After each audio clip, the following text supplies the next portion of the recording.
नमस्कार दोस्तों, मैं आपकी स्टोरी टेलर हूँ डॉक्टर श्रद्धा शाहने। हर हफ्ते सुनो एक कहानी श्रृंखला में आज आपको मैं अपने प्रिय लेखक सुदर्शन द्वारा लिखित कहानी बात अठन्नी की सुना रही हूँ। इस कहानी में लेखक ने यह बताया है कि किस प्रकार हज़ारों की रिश्वत लेने वाले व्यक्ति आज खुले तौर पर घूम रहे हैं और एक छोटे से अपराध के लिए किसी व्यक्ति को किस प्रकार जेल की कोठरी में डाल दिया जाता है। यदि आपको यह कहानी सुनने में अच्छी लगे तो ज़रूर किसी पास की लाइब्रेरी में जाकर किसी किताब में पढ़ने का प्रयास कीजिएगा। और आपसे एक और अनुरोध है कि मेरे चैनल को अधिक से अधिक सब्सक्राइब करें, कहानियों को अपने मित्रों को अधिक से अधिक शेयर करें और कहानियों के अच्छे या बुरे लगने पर रिव्यूज़ कमेंट बॉक्स में ज़रूर डालें। रसीला इंजीनियर बाबू जगत सिंह के यहाँ नौकर था। 10 रुपये वेतन था। गांव में उसके बूढ़े पिता, पत्नी, एक लड़की और 2 लड़के थे। इन सब का भार उसी के कंधों पर था। वह सारी तनख्वाह घर भेज देता, पर घर वालों का गुजारा न चल पाता। उसने इंजीनियर साहब से वेतन बढ़ाने की बार बार प्रार्थना की, पर वह हर बार यही कहते, अगर तुम्हें कोई ज़्यादा दे तो अवश्य चले जाओ, मैं तनख्वाह नहीं बढ़ाऊंगा। वह सोचता, यहाँ इतने सालों से हूँ, अमीर लोग नौकरों पर विश्वास नहीं करते, पर मुझ पर यहाँ कभी किसी ने संदेह नहीं किया। यहाँ से जाऊँ तो शायद कोई 11-12 दे दे, पर ऐसा आदर न मिलेगा। जिला मजिस्ट्रेट शेख सलीमुद्दीन इंजीनियर बाबू के पड़ोस में रहते थे। उनके चौकीदार मियाँ रमजान और रसीला में बहुत मैत्री थी। दोनों घंटों साथ बैठते, बातें करते। शेख साहब फलों के शौकीन थे। रमजान रसीला को फल देता। इंजीनियर साहब को मिठाई का शौक़ था। रसीला रमजान को मिठाई देता। एक दिन रमजान ने रसीला को उदास देखकर कारण पूछा। पहले तो रसीला छिपाता रहा, फिर रमजान ने कहा, कोई बात नहीं है तो खाओ सौगंध। रसीला ने रमजान का हट देखा तो आंखें भर आईं। बोला, घर से खत आया है, बच्चे बीमार हैं और रुपया नहीं है, तो मालिक से पेशगी मांग लो। कहते हैं 1 पैसा भी न दूंगा। रमजान ने ठंडी सांस भरी। उसने रसीला को ठहरने का संकेत किया और आप कोठरी में चला गया। थोड़ी देर बाद उसने कुछ रुपए रसीला की हथेली पर रख दिए। रसीला के मुंह से एक शब्द भी न निकला। सोचने लगा, बाबू साहब की मैंने इतनी सेवा की, पर दुख में उन्होंने साथ न दिया। रमजान को देखो, गरीब है, परंतु आदमी नहीं देवता है। ईश्वर उसका भला करे। रसीला के बच्चे स्वस्थ हो गए। उसने रमजान का ऋण चुका दिया। केवल 8 आने बाकी रह गए।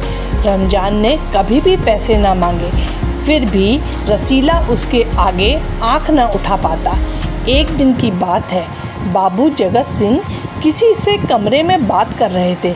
रसीला ने सुना, इंजीनियर बाबू कह रहे हैं, बस 500, इतनी सी रकम देकर आप मेरा अपमान कर रहे हैं। हुजूर मान जाइए, आप समझे आपने मेरा काम मुफ्त किया है। रसीला समझ गया कि भीतर रिश्वत ली जा रही है। सोचने लगा, रुपया कमाने का यह कितना आसान तरीका है। मैं सारा दिन मजदूरी करता हूँ, तब महीने भर बाद 10 रुपये हाथ आते हैं। वह बाहर आया और रमजान को सारी बात सुना दी। रमजान बोला, बस इतनी सी बात? हमारे शेख साहब तो उनके भी गुरु हैं। आज भी एक शिकार फंसा है, 1000 से कम तय न होगा। भैया, गुनाह का फल मिलेगा या नहीं यह तो भगवान जाने, पर ऐसी ही कमाई से कोठियों में रहते हैं और एक हम हैं कि परिश्रम करने पर भी हाथ में कुछ नहीं रहता। रसीला सोचता रहा, मेरे हाथ से सैकड़ों रुपए निकल गए, पर धर्म ना बिगड़ा। एक एक आना भी उड़ाता तो काफ़ी रकम जुड़ जाती।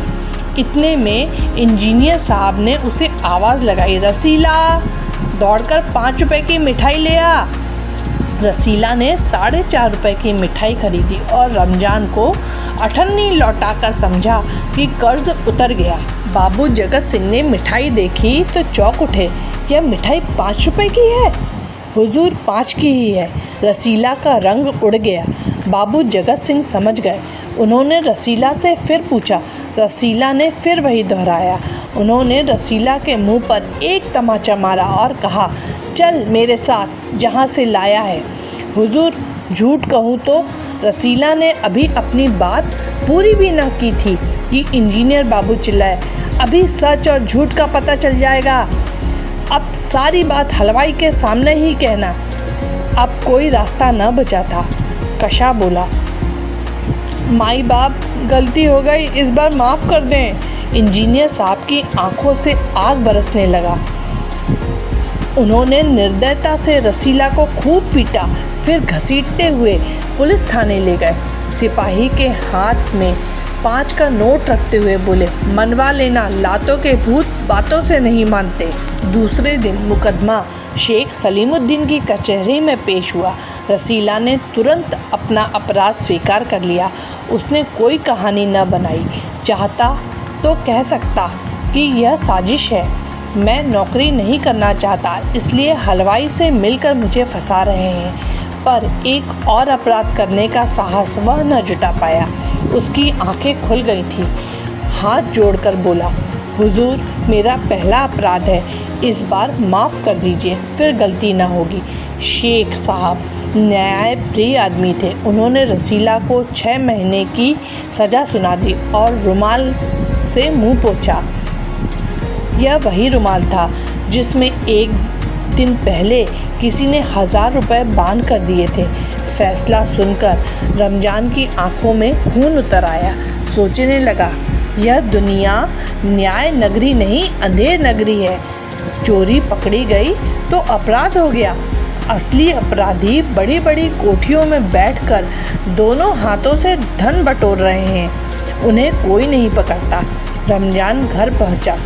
एक दासी ने पूछा, रसीला का क्या हुआ? 6 महीने की कैद। अच्छा हुआ, वह इसी लायक था।